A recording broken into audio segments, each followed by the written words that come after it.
Hello everyone, সবাই কেমন আছো?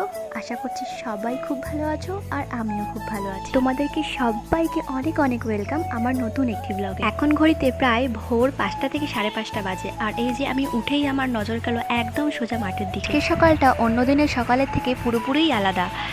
হালকা কুয়াশা আর ফ্রেশ একটা ঠান্ডা হাওয়াই বলে দিচ্ছে যে শরৎকাল চলে এসছে, আর শরৎকাল মানেও দুর্গাপুজোও চলে এসেছে। তো যাই হোক, সকালের এমন সুন্দর পরিবেশ দেখে তো মনটাও একদম ফ্রেশ হয়ে গেল।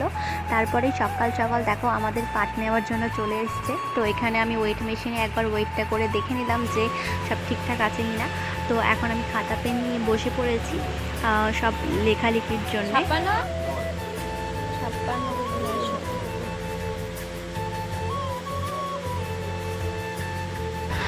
তো তোমাদের সাথে প্রায় অনেক দিন ধরে ব্লগ শেয়ার করা হয় না।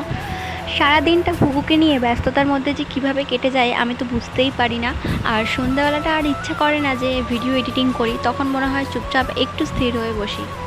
যদিও আমার টার্গেট যে প্রত্যেক সপ্তাহে একটা করে তোমাদের সাথে ব্লগ শেয়ার করব, আর একদিন বাদে বাদে একটা করে শর্ট দেব। তো সেগুলো কন্টিনিউ করছি, বাট এই সপ্তাহে ব্লগটা দেওয়া হয়নি। তো আমি চেষ্টা করব প্রত্যেক সপ্তাহে ব্লগ তোমাদের সাথে শেয়ার করার।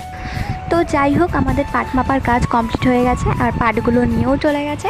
তো বাড়ির যে সমস্ত কাজগুলো ছিল সেগুলো আমি করছিলাম, আর করতে করতেই খালি বারবার আমার বাইরের দিকে চোখটা যাচ্ছে, কারণ এত সুন্দর মেঘ আর এত সুন্দর আকাশ না তাকিয়েও পারছি না। খুবই সুন্দর লাগছিল। তোমরাই দেখো কতটা সুন্দর লাগছে দেখতে বাইরেটা। তো তারপর এখন তোমরা দেখতে পাচ্ছ যেটা, সেটা হলো বিকেলের আকাশ। বিকেলের আকাশটাও খুবই সুন্দর লাগছিল, কিন্তু হালকা একটু মেঘ ছিল। তো তারপরেই রাত্রিবেলা থেকে কিন্তু প্রচণ্ড বৃষ্টি শুরু হয়ে গেছিলো। তো এটা হচ্ছে পরের দিন সকালের ভিডিও ক্লিপ। তো আমার ব্লগটা তো স্টার্ট করেছি, কিন্তু শেষটা যে কোথায় করব আমি নিজেও জানি না। তো আজ হচ্ছে বৃষ্টির তৃতীয় দিনের বিকেলবেলা। তো এই দেখো আমার শাশুড়ি মা কী পেয়েছে, তো কি তুলে এনেছে। এগুলো অনেকেরই খুব প্রিয়, যেমন আমার, আর অনেকে এগুলো খায় না। তো এখন এই যে উঠানের মধ্যে নেমেছে, বৃষ্টিটা একটু কমেছে। তো আমাদের এই যে কাঁঠাল গাছের পাতাগুলো দেখতে পাচ্ছ সব ঝরে পড়ে গেছে, উঠানটা পুরো পাতাতে ভরে গেছে। তো এই যে হচ্ছে আমাদের বাড়ির সামনে দেখো কতটা জল জমে গেছে। তোমরা তো আগের ভিডিওতে দেখিয়েছিলে যে আমাদের বাড়ির সামনে এক রাতের বৃষ্টিতে কতটা জল জমে গেছিলো। তো এখন এখানে সেতু বা ব্রিজ যাই বলো, এটা বানানো হয়েছে ওই পাশে যাওয়ার জন্যে। তো তারপরে আবার পুকুরে নিয়ে একটুখানি ছাদে আসলাম, যেহেতু ও বৃষ্টির জন্য 3 দিন থেকে বাড়ি থেকে বেরোতেই পারছে না, ওরও ভালো লাগছে না। তো বাড়ির আশেপাশটা পুরো জলে ভরে গেছে, ছাদে উঠে দেখলাম। তো এখন প্রায় আর একটু পরেই সন্ধে হবে। তো এই যে এখন দেখতে পাচ্ছ সূর্য মামার দেখা পাওয়া গেল। তো পরের দিন সকালে এই যে এত সুন্দর ঝলমলে রোদ উঠেছে, আমি সব কিছু নিয়ে চলে গেলাম ছাদে সব রোদে দেওয়ার জন্য। তারপরেই দুপুরবেলা আমাদের একটা মামার বাড়িতে নিমন্ত্রণ ছিল, তো এখন সেখানেই যাচ্ছি তাদের বাড়িতে। তাই লেট হয়ে গেছিলো, তো বারবার সবাই কল করছিল যে কখন যাব কখন যাব। তো সেজন্য তাড়াতাড়ি করে গিয়েই আগে খেতে বসে পড়েছিলাম। দেখতে পাচ্ছ আমার পাশে যিনি বসে আছেন তিনি একটা দাদু হন। তো সে বলছিল যে আমাকে ভাইরাল করে দিবি, তো তাই জন্য তার একটু ভিডিও ক্লিপ নিয়ে নিলাম।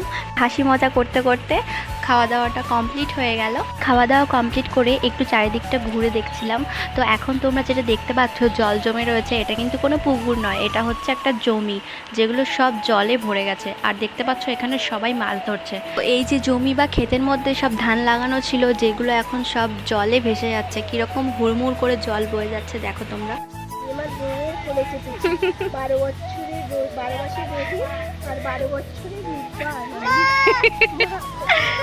মা কি ওই যে তোমার বউ, আমি বউ না তোমার, এই দেখো এই দেখো এই দেখো ফুল ফুল। নিমন্ত্রণ খেতে এসেছিলাম, নিমন্ত্রণ খাওয়া কমপ্লিট হয়ে গেছে। তো এখন প্রায় বিকেল হয়ে গেছে, বিকেল 4-5টা বাজে। তো আজকের ব্লগটা আমি এখানেই শেষ করলাম। সবাই ভালো থেকো, সুস্থ থেকো, দেখা হচ্ছে আবার অন্য কোনো ব্লগে।